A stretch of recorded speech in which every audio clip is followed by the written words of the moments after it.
Welcome to the Deep Dive. This is where we take, well, complex ideas, really intriguing stories, and sometimes just piles of sources, and we try to distill them down into something useful, actionable insights. Right. Today, we're plunging into a real classic of leadership and team dynamics, Patrick Lencioni's The Five Dysfunctions of a Team. And we're looking at it specifically through this compelling leadership fable he uses. Yeah, the narrative approach. It's really effective. It is. And our mission today really is to cut through some of the usual stuff and show you not just what makes teams fail, which, we kind of know, but how a truly determined leader can actually turn a broken team around. Even when, they're facing really deep resistance, skepticism, the works. Absolutely. You'll hear some surprising facts, I think, definitely some relatable struggles, and maybe even a few aha moments that might just change how you look at, well, every team you're part of. Precisely. And what's so fascinating here, like you said, is how Lencioni uses this story, this narrative, to illustrate principles that seem simple. I mean, really simple on paper. Yeah, they do. But putting them into practice. Yeah. Incredibly difficult. So we're going to walk you through this journey of a company, Decision Tech, that's basically teetering on the brink. Right on the edge. And this leader, Catherine, who really gets it. She understands that the real competitive advantage, the sustainable stuff, isn't just in the tech or the strategy. Oh. It's in the people, the human element of teamwork. And this, well, it immediately raises a big question, doesn't it? If teamwork is so powerful, why is it so rare? Why does it seem almost impossible for so many organizations? It's a great question. And Lencioni's answer, I think, is pretty persuasive. It's because teams are made of people, imperfect human beings. Yeah. Exactly. And because of that, teams are just inherently susceptible to dysfunction. It's almost natural. So overcoming these natural behavioral tendencies, it takes consistent effort, almost surgical, you could say, and a really clear understanding of exactly where things tend to go wrong. Okay, so let's unpack Decision Tech. You've got this stark picture of internal decay. But how did Catherine, this sort of outsider leader, even begin to figure out what was wrong? Where do you even start with a mess like that? Well, the story centers on Decision Tech, right? This supposedly high-flying Silicon Valley startup, and it had everything going for it, supposedly. Right, top-tier investors, this indestructible business plan. And a super expensive executive team. But despite all that, it was just rapidly spiraling into, well, underachievement is putting it mildly. Yeah. Within just 2 years, it got this reputation as one of the most political and unpleasant places to work. Ouch. You can just picture the initial buzz, though, can't you? Located in Half Moon Bay, part of that whole Silicon Valley vibe. Totally. The cultural Silicon Valley. Boasting the most experienced and expensive executive team imaginable. They really thought they had this indestructible business plan. And the VCs were lining up, right? Top-tier investors throwing money at them. Talented engineers sending resumes before they even had desks. Exactly. On paper, from the outside looking in, this company had everything. Absolutely everything. And that's the classic setup, isn't it? It highlights this critical, often really painful truth. Resources and talent, just having them doesn't guarantee success, not at all. No. The story immediately sets up this jarring contrast, this shiny exterior, Decision Tech's perception versus the internal reality, this festering decay. And despite all those initial advantages, they had ongoing disappointments. Critical deadlines just kept slipping. Key people, good people below the exec level started leaving. Yeah, that's always a bad sign. Huge red flag. And morale just steadily went downhill. You could feel it. This internal rot, mostly unseen, definitely unacknowledged outside, it sets the stage for why team dynamics aren't just important. They become the single most critical factor for the company's survival. The cracks were showing, the foundation was, well, crumbling. And the root cause, as it so often is, seems to be right at the top. Jeff Shanley, the CEO, 37 years old, co-founder, he gets asked to step down. Yeah, asked. Right. He accepts a demotion, heads up business development, probably thinking about that potential payout down the line if they ever went public. Probably. Gotta hang on for the cash. But under his leadership, the culture had become undeniably toxic. The book says backstabbing among the executives had become an art. Wow, an art form. Yeah, there was just no sense of unity or camaraderie, none, which predictably leads to this muted level of commitment everywhere. Makes sense. Why bother? Exactly. So everything seemed to take too long to get done, and even when things finally shipped, it never felt right. The board, well, they weren't exactly patient. Not with that much money on the line. And the company's high profile just attracted the wrong kind of attention. Decision Tech got this infamous reputation, one of the most political and unpleasant places to work in the whole valley. That's quite a label. So Jeff was held accountable. Fair enough, probably. And it sounds like everyone involved was kind of quietly relieved when he was finally removed. Which brings us to Catherine Peterson and her really unconventional arrival. The board's at the end of their rope. They unanimously removed Jeff. Okay. But then this move that just baffled people, they picked Catherine Peterson as the new CEO. Yeah, completely out of left field. Totally. And initially, only the chairman, just one guy, seemed convinced she was the right choice. I mean, look at her profile, 57, considered old by Valley standards. Ancient, practically. Right. Okay. And no real high-tech experience to speak of, beyond maybe a minor board role somewhere. Trinity Systems, yeah. Her whole career was basically in low-tech companies. Most notably, she was COO of this really successful U.S.-Japanese joint venture, an auto plant. An auto plant. Worlds away from software. Totally. Started in the military, taught 7th grade, only went to business school at 37, and it was Cal State Hayward, which, she herself said was not exactly Harvard or Stanford. That's definitely not the usual pedigree. Not even close. And her style, described as old school, blue-collar-ish executive, just clashed completely with the progressive world of high-tech guys. The ones who bragged about never wearing suits. Yeah, except maybe at weddings. So while her gender, thankfully, was never an issue, the cultural mismatch, glaringly obvious. You can just imagine the board members whispering, wondering if the chairman had lost his mind when he first brought her up. Oh, for sure. It shows how deep that Valley culture runs and how radical Catherine seemed. But the chairman's reasoning was smarter than it looked, wasn't it? Way smarter. He was genuinely convinced she'd succeed, citing his extremely good instincts about people. But the deeper reality, the pragmatic truth, Decision Tech was desperate. Rock bottom. And few capable execs wanted to touch that kind of messy job. A company known for being toxic. No thanks. Right. But the chairman, he'd followed her career. He knew her hidden strength. This amazing gift for building teams. He'd seen her work miracles at that auto plant, making it one of the most successful JVs in the country. He just knew she was the one to fix Decision Tech's crippling team problems. But even he had doubts initially. Oh, yeah. The existing exec team was even more concerned after her first 2 weeks. And ironically, the chairman himself admitted to Jeff he was worried he might regret hiring her. It just shows the huge stakes, how audacious this whole thing was. It's amazing how an outsider's view can cut through the noise in a crisis, isn't it? Catherine's first move wasn't some big strategy reveal or product plan. No fireworks. Nope. It was pure observation. Just watching. She spent those first weeks just walking the halls, chatting informally with staff, sitting silently in meetings, as many as she could. And the most controversial part, letting Jeff, the former CEO, keep running the executive staff meetings. Crazy, right? While she just listened and took notes, her team must have been totally baffled. Oh, completely. And then the only thing she announces is this series of 2-day executive retreats. Yeah. In Napa. Yeah, like, don't you know we have real work to do? Exactly.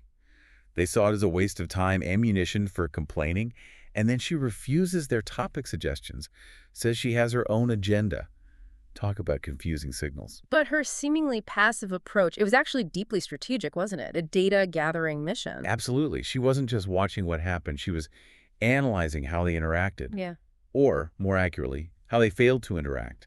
She knew instinctively she had to diagnose the underlying behavior first, before any strategy or operational stuff could stick. And her rationale, part personal, part professional. Right. Retirement made her antsy. She loved a challenge. She wasn't scared of these harmless yuppies, as she called them. She was confident, given time and space, she could turn Decision Tech round, and that lack of deep software experience. She saw it as an advantage. How so? She thought her staff were paralyzed by their own knowledge of technology. She used those great analogies. Jack Welch didn't need to be a toaster expert for GE. Herb Kelleher didn't need to fly planes for Southwest. Exactly. Her understanding of enterprise software was more than sufficient. What her patient observation ultimately revealed was just how deeply dysfunctional her executive team was. And it was bad. Really bad. Even the employees called them the staff, not the team. That says it all, doesn't it? No accident, Catherine noted. Meetings weren't openly hostile, which sounds okay, but there was this underlying tension you couldn't deny. Like a powder keg waiting. Yeah. Decisions never seemed to get made. Discussions were slow and uninteresting, hardly any real back and forth, everyone just desperately waiting for it to end. We've all been in those meetings. Totally. But individually, they all seemed like well-intentioned and reasonable people. It's that classic thing, right? Brilliant individuals just not adding up to an effective team. It's the most insidious kind of dysfunction because it's subtle. It just slowly strangles the organization. In looking at the profiles, each exec was like a walking case study of a specific dysfunction, right? Unknowingly feeding the failure. Precisely. Let's break them down. Okay. Jeff, the former CEO, now biz dev, a generalist. Yeah. Good at the external stuff, networking, fundraising, recruiting, but management, not his forte. Ran meetings like a student body president reading from a textbook. Exactly. On time, detailed agendas, minutes. But nothing ever seemed to get done. Catherine saw his heart was in the right place, but his process-heavy approach actually fostered an avoidance of accountability. Results got lost. Then Mikey, marketing, the brand-building genius who lacked a few key social graces. Yeah, talked a lot, complained about old jobs, and the big one, rolled her eyes in apparent disgust when people disagreed. Oof, passive-aggressive central. Totally. Seen as a spectator or a victim. Yeah. He's popular. That screams absence of trust and a major fear of conflict. She signaled disagreement indirectly, not through real debate. Martin, the CTO, founder, inventor, keeper of the crown jewels, super smart. Brilliant guy, advanced degrees, but rarely participated in meetings. Always had the laptop open, checking email, doing something else. Only spoke up to correct facts, usually sarcastically. Right. His disengagement was a huge source of frustration. Textbook avoidance of accountability for the team's work and a deep absence of trust stopping him from actually engaging. Okay, JR in sales. The experienced salesperson. Always tan, never rude, always agreed to do stuff. But rarely followed through. The definition of flaky. Yeah, kept his job because of a past track record, hitting numbers somehow. Classic lack of commitment hidden behind seeming agreement. And the team enabled it through their own avoidance of accountability. Nobody called him on it. Carlos, customer support, quiet guy. But when he spoke, it was important and constructive. Listened well, worked hard, downplayed his wins. Seems like a good guy. Low maintenance, trustworthy, picked up the slack. Definitely admirable. But his quietness, if unchecked, could feed the team's fear of conflict if he didn't push his good ideas into the debate. Needs balance. Jan, the CFO, stickler for detail, knew the industry inside out. Treated company money like her own. Key in fundraising, watched every penny. Essential skills, obviously, but maybe sometimes a barrier to quick decisions. Could her focus on detail sometimes obscure the bigger picture, the collective results? Potentially. If not balanced by that shared focus on overall results. That's the key. And finally, Nick, the COO.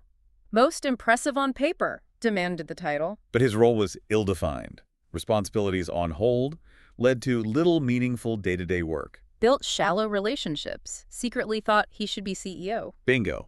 Classic inattention to results. Individual ego, ambition, plus that fuzzy role. Directly undermined the team's purpose. Wow, it's striking. Individual strengths actually adding up to collective weakness, each in their silo, their own agenda, their own way of checking out. Nobody truly putting the team's success first, above their own wins or their department's wins. Like that superstar sports team playing for themselves. It creates this polite paralysis, way more dangerous than open warfare because it's so hard to see and even harder to fix. So Catherine sees all this staff of individuals, not a team.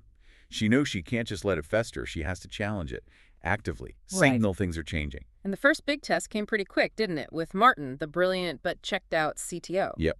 He tries to skip the first day and a half of the Napa retreat, claims he has a customer meeting. Sends an email about this customer opportunity with ASA Manufacturing, conveniently leaving out the clash with the retreat. Right. A subtle but clear challenge to Catherine's authority and her stated priorities.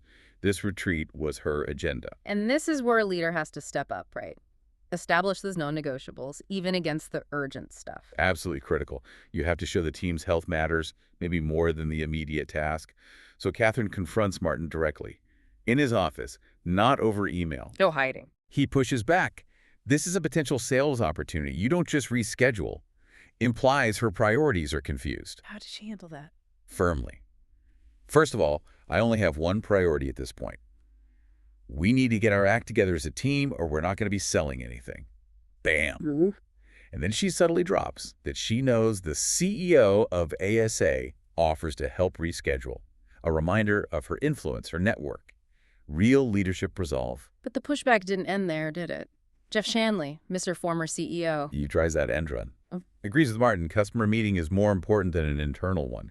Takes her to lunch just to argue the point. Still trying to pull rank, maybe. Seems like it. But Catherine, unmoved, listened calmly, understood his point, but just reiterated her mandate.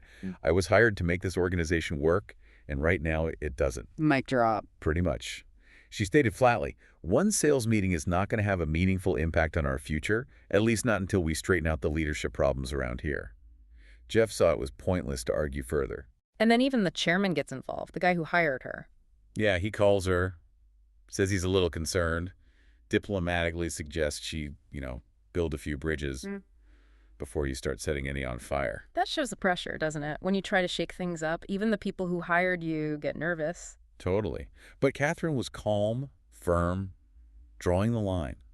Explained her actions weren't impulsive, they were purposeful and intentional. And she called him out a bit, too. She did. Said his own good intentions are hurting the company more than helping it by letting dysfunction slide under the radar, trying to be nice. Wow. Gutsy. Then she asks him straight up, are you prepared for the consequences of letting me do this right? And drops that amazing analogy from her husband. The re-break one. Yeah. A fractured team is just like a broken arm or leg. Fixing it is always painful, and sometimes you have to re-break it to make it heal correctly. And the re-break hurts a lot more because you have to do it on purpose. That's so visceral. It hits hard. It really does. And it convinced the chairman. He realized the depth of her strategy, gave her full support. Do whatever you have to do. I won't get in the way. That analogy, it just perfectly captures it. The painful but necessary work. She wasn't treating symptoms, she was resetting the bone. Exactly. It's not just about pain, it's the intentionality. So many leaders avoid that. They mistake quiet for health. But sometimes you have to disrupt that fake peace to build real strength. It takes courage, takes foresight, and yeah, probably means being unpopular for a while. Okay, so chairman's on board, Catherine gets her team to Napa, and this is not a fun little getaway. No wine tasting and spa treatments here. This was, like you said, a battleground, a crucible. Martin even showed up late, right? 8:59 a.m., laptop ready, still pushing back, just a little. Yep. A tiny victory for Catherine, but the defiance was still there. And Catherine's opening speech, straight to the point. No messing around. Acknowledge their talent, cash, tech, board. But we are behind two of our competitors. The brutal truth. Then laid it out. We are not functioning as a team. In fact, we are quite dysfunctional. Warned them, changes were coming. Some might not like the new way. Some of us here won't find the new company to be the kind of place where we want to be. Not a threat, but a realistic probability. Right. Then she zeroed in. The only goal is to achieve results. That's the only true measure of a team. And she calmed their touchy-feely fears, too. Yeah, smartly nipped that in the bud. No catching each other falling out of trees, no holding hands, singing songs, or getting naked. Phew. Good to know. But this is where she introduces the model, right? Systematically. Gives them a language for the mess. Exactly. Provides structure for what just feels like politics or bad culture. Yeah. She draws that 5-tier pyramid on the whiteboard. Bottom level, the foundation. Dysfunction 1, absence of trust. Defined as. Failure to understand and open up to one another. Meaning, basically, vulnerability. Being willing to be exposed, admit weaknesses. Precisely. She said, great teams do not hold back. They admit their mistakes, their weaknesses, and their concerns without fear of reprisal. Her point. Right. If we don't trust one another, then we cannot be the kind of team that ultimately achieves results. Vulnerability isn't weakness, it's the bedrock. Without it, it's all just an act. And the pushback started immediately. Oh yeah, predictable. Yeah, and the pragmatist. Do you even know us well enough to say that? Catherine calmly points to data board feedback, employee chats, and, crucially, the lack of debate in their own meetings. Nick tries to argue lack of debate doesn't always mean no trust. Catherine concedes, theoretically, but then lands the punch. Every effective team I've ever observed had a substantial level of debate. Mikey blames not enough time. They're drowning in work. But Jeff jumps in, showing some insight now. I don't think we lack the time. I think we're just not comfortable challenging each other. Careless agrees, calls the meetings dull. Nick then boldly says, I don't think we agree on anything. Wow! The floodgates opened. And that led straight to confronting Martin's disengagement. He's still piping away, physically showing his detachment. Catherine calls him out directly. Yep. Are you working on something? He claims, taking notes, tries to show her his screen. Defensive. But she holds the line. Absolutely. Sets ground rules. Yeah. Be present and participate. Bans laptops.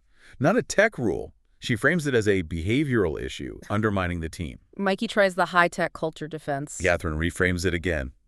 Basic team engagement. And Martin, sighing, closes the laptop. Small moment, but huge significance. So how did she actively build that trust, get them naked, so to speak? Through that deceptively simple personal histories exercise. 5 easy, non-intrusive questions. Hometown, siblings, hobbies, childhood challenge, first worst job. Stuff that reveals the person, not the resume. Exactly. And the results were revealing. Carlos, oldest of 9. Mikey studied ballet at Juilliard. No way! Jeff was a Red Sox bat boy.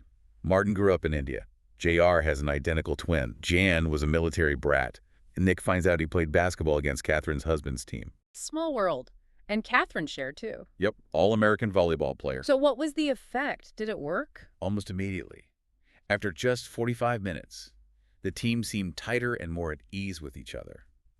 Humanizing each other, building empathy. It chips away at those professional masks. Then they moved on to the more formal stuff. Personality profiles. Right. Personality and behavioral preference profiles, like Myers-Briggs, discussing interpersonal styles, introversion, extroversion. It gave them a framework. Loosened them up more. Yeah.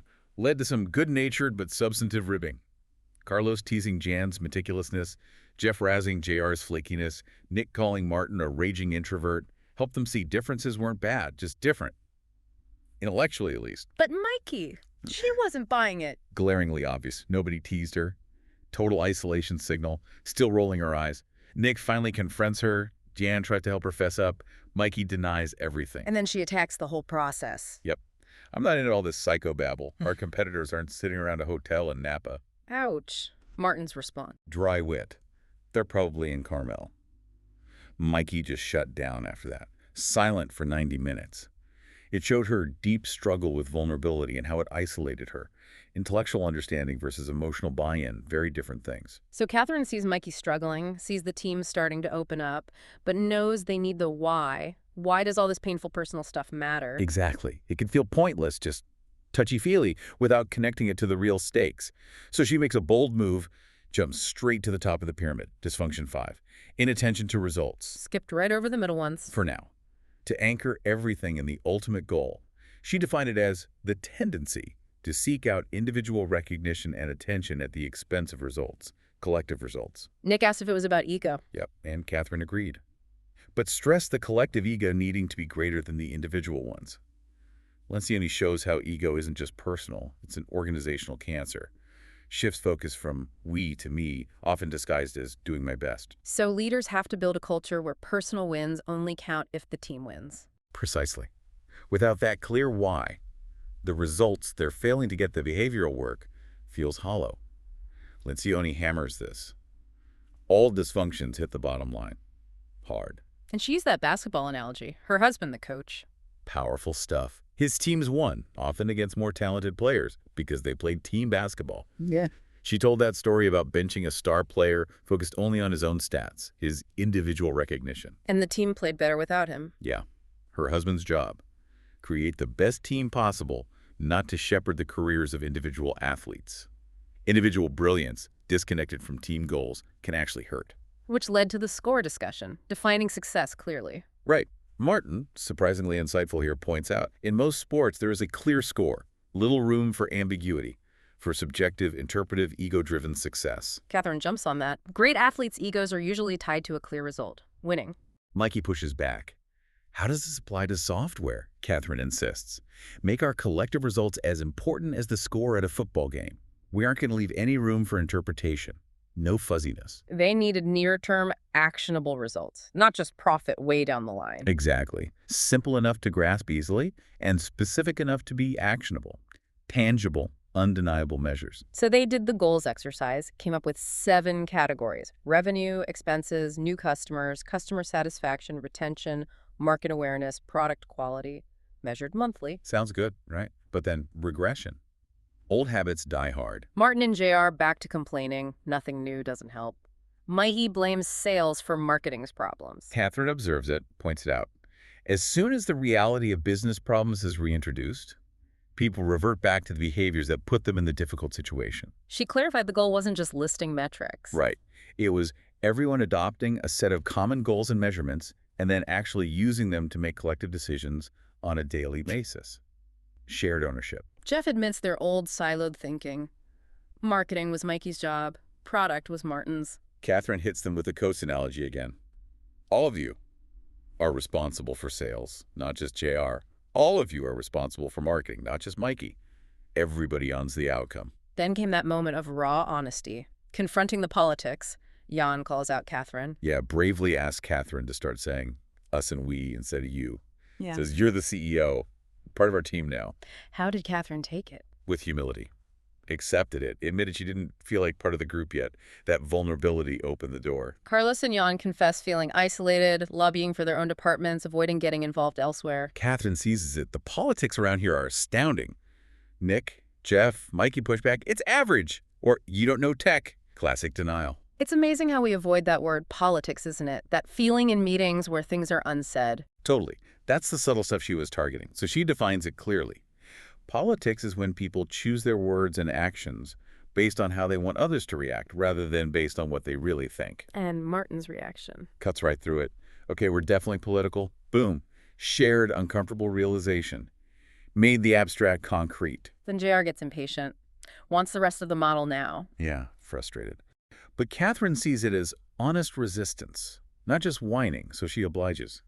Quickly unveils the middle dysfunctions. First up, dysfunction 2, fear of conflict, sits right above trust. Her logic.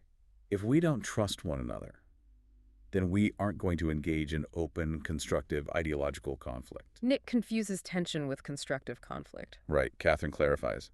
Passive, sarcastic comments are not the kind of conflict I'm talking about. Real debate, not sniping. Carlos asks, what's wrong with harmony? Catherine flips it. It's the lack of conflict that's a problem. Leads to frustration, unresolved issues endlessly revisited. Jan and Carlos use that outsourcing IT example perpetually stuck because they avoid the fight. Carlos shouts, that is exactly what pisses us off. It's not about pain for pain's sake. It's about intentional disruption, breaking fake harmony to build real strength. Exactly. Then, dysfunction 3, lack of commitment above fear of conflict. This is the failure to buy into decisions leading to crippling ambiguity. Catherine's point, when people don't unload their opinions and feel like they've been listened to, they won't really get on board. It's not about consensus, which she calls horrible, often mediocre. It's about being heard. JR brings up disagree and commit. Argue hard, but once decided, get fully behind it. Carlos adds, they need to weigh in before they can really buy in. Active dedication, not passive compliance. Finally, dysfunction 4, avoidance of accountability, above lack of commitment, Catherine. Once we achieve clarity and buy-in, it is then that we have to hold each other accountable, especially a peer's behavior, because they want to avoid interpersonal discomfort. That awkwardness of calling out someone at your own level. Martin gives the perfect example. When you have to tell someone to shut down their email during meetings. Yeah. Points the finger right back at himself indirectly. Carlos admits he struggles with it due to that interpersonal discomfort. Nick explains why peer accountability is harder. Because we're supposed to be equals. But then Mikey, the resistant one, has a breakthrough, connects the dots. No buy-in. People aren't going to hold each other accountable if they haven't clearly bought into the same plan. And then she says, this actually makes sense. Oh, wow. The whole pyramid clicked for her. Big moment. It showed the model isn't just theory. It connects. So for you listening, the takeaway is these aren't separate problems. They're linked, like a chain. Yeah. One weak link, especially trust, and the whole thing falls apart. No conflict, no commitment, no accountability, no results. That painful realization Yeah. that they were all part of the problem, necessary. Brutal, maybe, but essential for real change. Not about blame, but shared responsibility for the team's health. So Catherine pushes them. Hard. No more theory. Time to apply it. Resistance was high, I bet. Oh, yeah. She uses that movies analogy. Good movies need conflict, so should meetings. Then declares, every staff meeting will be loaded with conflict, and if there is nothing worth debating, then we won't have a meeting. Whoa. Promise and a threat rolled into one. Then immediately challenges them. Define your single overarching goal for the rest of the year. Put the model into action right now. And this is where theory meets reality, right? The real-world tests, often the most painful part, but where the real progress happens. Exactly. They debate the goal intensely. Nick and JR, market share. Martin, product improvement. Yan, cost containment, predictable silos. Catherine insists. Only one. Says if everything is important, then nothing is. Jeff argues for more good customers, not just share. JR supports him. Martin's still a bit detached, seems academic. But they're actually debating.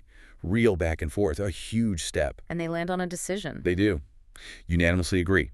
New customer acquisition is the goal. Carlos, the quiet one, passionately argues why press, confidence, feedback, references, follow-on sales. He sells it. Catherine locks it down with specifics. Yep. Sets a clear, measurable, ambitious target, 18 new customers by December 31st, with at least 10 as active references. Specific, actionable, a massive breakthrough. The book says in 20 minutes, the team had made more progress than they normally did during a month of meetings. Theory becomes reality. Huge. But as the first offsite ends, JR tries to bail on future ones. We've come a long way, right? Martin, Mikey, Nick cautiously agree. But Jeff steps up, shows he gets it now. Big time. Argues against canceling. It's going to be easy to slip back. We have a long way to go yet. Jan and Carlos agree. They see the value now. Catherine reinforces her commitment. Absolutely no greater priority than making you, us, more effective. Then lays down the law for the next 2 weeks. Pretty intolerant of bad behavior, encouraging conflict, driving commitment, expecting peer accountability. The gauntlet was thrown. But back in the office, things slide. Yep. Rapid deterioration. Team gets guarded, embarrassed by their Napa vulnerability. Old habits creep back fast. Then Nick drops the green banana bomb, his acquisition idea. Calls an impromptu meeting. Mikey's notably absent. Catherine smells trouble, potential to worsen the politics. And Nick is rude. Incredibly. Dismisses Mikey's value. Nothing to do with PR or advertising. This is strategy. Then insults Catherine directly. You don't know squat about our business. Defer to Jeff and me. And Martin just leaves. Looks at his watch and walks out. Shocking. The old dysfunctions were back with a vengeance. Catherine confronts Nick privately. Had to. Calls him out for slamming one of your teammates when that person isn't in the room. Nick admits his real motive. Finally. I am completely underutilized. Just want something I can hang my hat on. Feeling bored, helpless, watching my peers screw this thing up. Pure ego and frustration. Catherine doesn't coddle him. Nope. Challenges him directly. Are you making this team better or contributing to the dysfunction? Forces the choice. Helping the team win or advancing your career? Personal ambition versus team responsibility. Stark. The next staff meeting sounds explosive, but also pivotal. Huge turning point. Nick, incredibly publicly apologizes, admits the green banana thing was ego, acknowledges his struggle, asks the team to help him contribute or he'll leave. That took guts, real vulnerability. Massive. Then Catherine drops another bomb. JR quit. His reason. Didn't want to waste time working out people's personal problems. Mikey jumps on that. See? This team building is making things worse. Predictable. But Martin, unexpectedly powerful rebuttal. That's the biggest crock of shit I've ever heard. I think JR was just afraid he didn't know how to sell this stuff. Yeah. Jeff and Jan back him up, confirm JR's insecurity. Wow. Real conflict, defending the process. And then Nick steps up. Despite hating being a field guy, volunteers to take over sales. Admits he's damn good at sales, and I enjoyed it. Huge shift. Ego set aside for the team's need. After that, Catherine tackles the first team problem, the leaks. Yeah. Discovered leaks about the offsites traced to IT. Yep. Confronts them directly. Who do you all consider to be your first team? And Mikey, Nick, Jan admit it's their departments, not the exec team. Jan, the den mother. Yep. Catherine lays it out. Your first team has to be this one. The executive staff. Department loyalty is fine, but cannot come at the expense of loyalty to this group. Acknowledges it will feel like abandonment, but it's essential. Then they tackle a real business issue, resource allocation. Right. Carlos raises the big issue. Do we have our resources in the right place? Dares to question engineering's huge size, suggests more for sales marketing. Martin gets defensive. Naturally. But Catherine frames it strategically, not personally. Jan bravely asks Martin why he gets defensive, connects it to avoiding blame for past cash flow issues. He admits it, avoiding individual blame. Yeah. The team feels the pressure, like scrambling for lifeboats on the Titanic. But after intense productive debate, Jeff proposes cutting a product line, delaying another. Nick suggests redeploying engineers for sales demos. They agree, quickly. Amazingly fast. Yeah. Reach a complex but workable solution. Real conflict leading to real commitment. They're seeing it work. Then comes accountability in practice, putting it to the test. Mick, fully in his sales role, reviews the 18 deal drivers. Martin's demos are ahead. Good signs.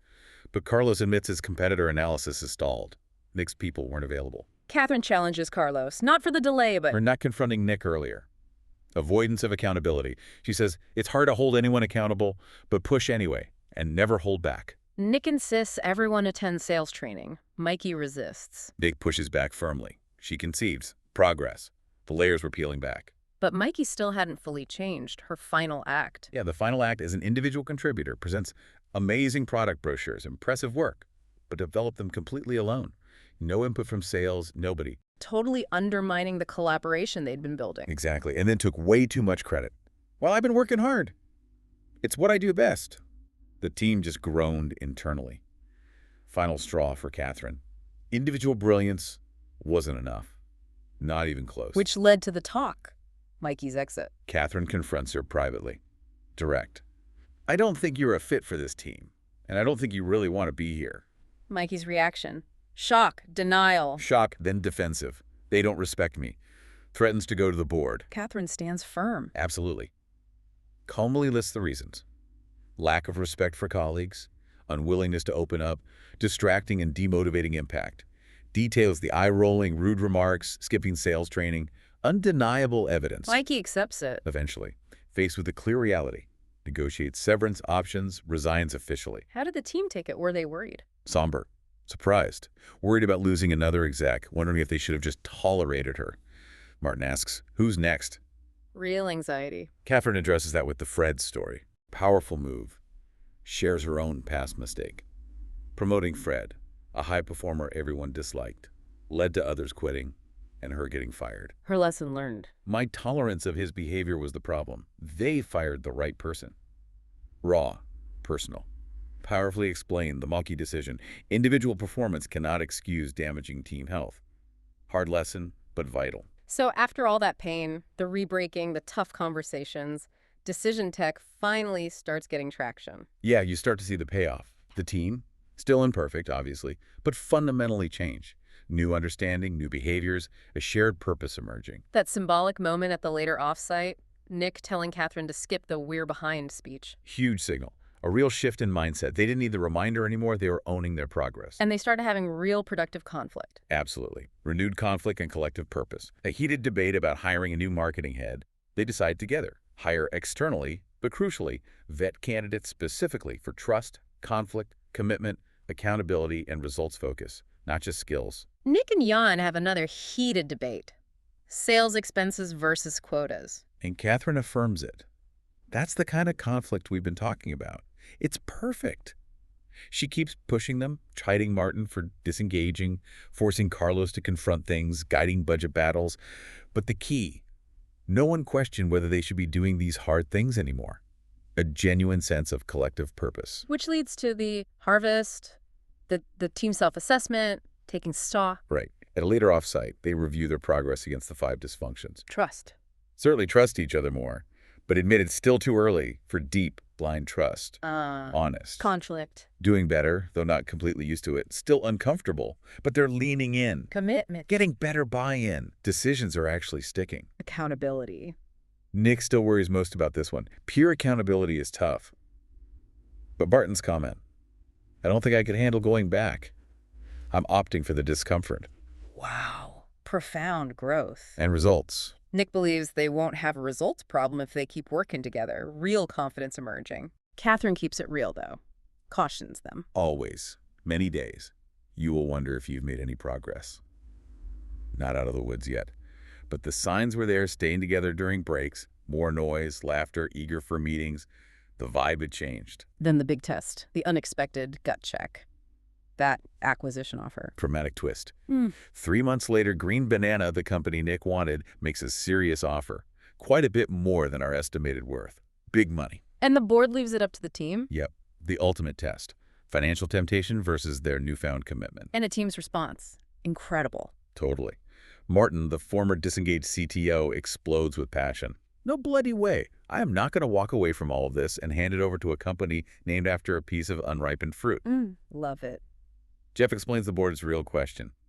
Do they have the fire in our bellies if we're really committed to each other? And the vote. Unanimous. Against the acquisition. Powerful statement. Shared vision. Commitment to each other trumped the money. The new VP of marketing observed debates were intense, passionate, but ended in crystal clear agreements and no lingering bitterness. A truly transformed team. And the final, most powerful demonstration, the march. The ultimate sacrifice of ego. Decision tech is thriving, sales up, hitting goals, morale soaring. Catherine streamlines, fewer direct reports. And then the stunner. Jeff Shanley, founder, former CEO, board member, moves to report to Nick, the COO. Seems like a huge demotion. The team must have been shocked. Totally stunned. But Catherine reveals, you guys, this was Jeff's idea. He insisted it was the right thing to do for the company and for the team. Wow. That's the ultimate example of overcoming inattention to results. Individual status, ego, completely secondary to the team's good. A rare, inspiring act. Shows how healed, how committed they'd become. So, Catherine's journey, decision text transformation. Yeah. What's the bottom line for us? Lencioni's model gives us that clear roadmap, but it's more than just definitions. Absolutely. What's fascinating isn't just the model's simplicity, but how incredibly hard it is to apply consistently. It's not a one-and-done fix. It's constant vigilance against our own human nature. Our tendencies toward dysfunction. Exactly. Lencioni argues that teams fail because organizations just unknowingly fall into these 5 natural but really dangerous pitfalls. Their interconnected susceptibility to even one can be potentially lethal, unraveling the whole team. For you listening, knowing the definitions is step 1, but recognizing their subtle signs and their real gravity is key. Okay, let's quickly revisit them, thinking about how insidious they are. 1. Absence of trust, the foundation or lack of it. Not always obvious distrust, but that unwillingness to be vulnerable, to admit mistakes, ask for help, be open. You see it when people hide weaknesses, hesitate to ask for help, jump to negative conclusions, manage their image, hold grudges, dread meetings. But trusting teams. They admit mistakes, ask for help, give the benefit of the doubt, offer candid feedback, focus on issues not people, apologize sincerely, and actually look forward to engaging. Huge difference. 2. Fear of conflict. Without that trust, you can't have healthy debate. You get veiled comments, guarded remarks, fake agreement. Which leads to back-channel politics, personal attacks, critical issues ignored, time wasted revisiting things because they were never truly resolved. But teams that embrace ideological conflict, lively meetings, all ideas explored, problems solved fast, minimal politics, critical topics on the table. They get stuff done. 3. Lack of commitment. If opinions aren't aired in real debate, people don't truly buy in. They might nod along, but then disengage. Leads to ambiguity, missed opportunities due to hesitation, lack of confidence in the direction. Committed teams. Clarity. Real buy-in. They move forward with conviction even after disagreeing fiercely because they felt heard. Being heard is key. 4. Avoidance of accountability. Without real commitment, people hesitate to call peers out on counterproductive stuff. That interpersonal discomfort is huge. So poor performance slides, mediocrity spreads, resentment builds. Accountable teams. They hold each other to high standards. Question approaches. Address issues directly because they're invested in collective success. They care enough to have the hard conversation. 5. Inattention to results. The peak.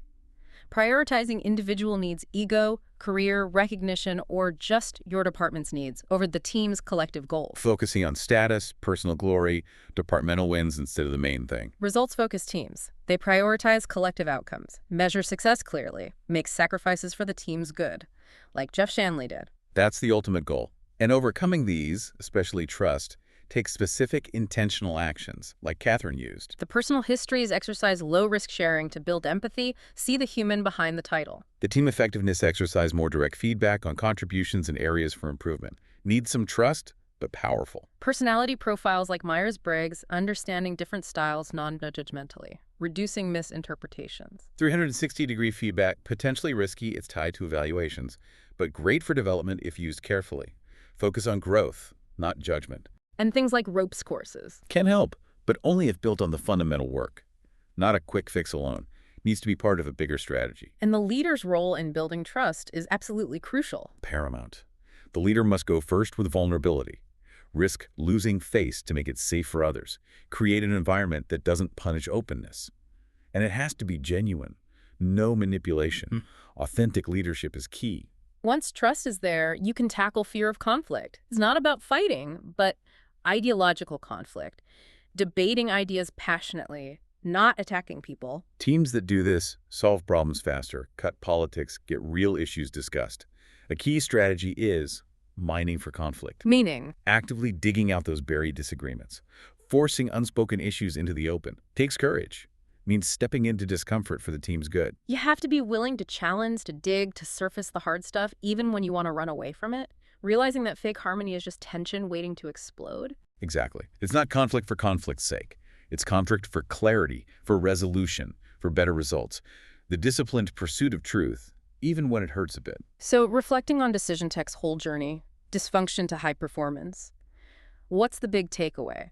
Building a great team isn't just hiring smart people or having the best tech. Not at all. It's about consciously, relentlessly working through these very human, often very uncomfortable behavioral issues. Lack of trust, fear of conflict, no commitment, avoiding accountability, losing sight of results. These are the traps we all face, right? In any team. Business, community, family, it's universal. And the ultimate lesson. True teamwork demands that unwavering, almost fierce focus on collective results, even if it costs you personally ego, comfort, departmental turf. Jeff Shanley reporting to Nick, that sums it up perfectly. It really does. A powerful reminder that every team, no matter how good, needs constant work, constant attention, a willingness to embrace the discomfort of growth. It never really stops. It's a journey, not a destination. Exactly. So as you think about your own teams at work, volunteer groups, home, here's that provocative thought. Yeah. What personal comfort, what individual ambition, what ego-driven habit might you need to consciously re-break for the greater good of your team, for its collective mission? That is a powerful question to end on, something to really chew on.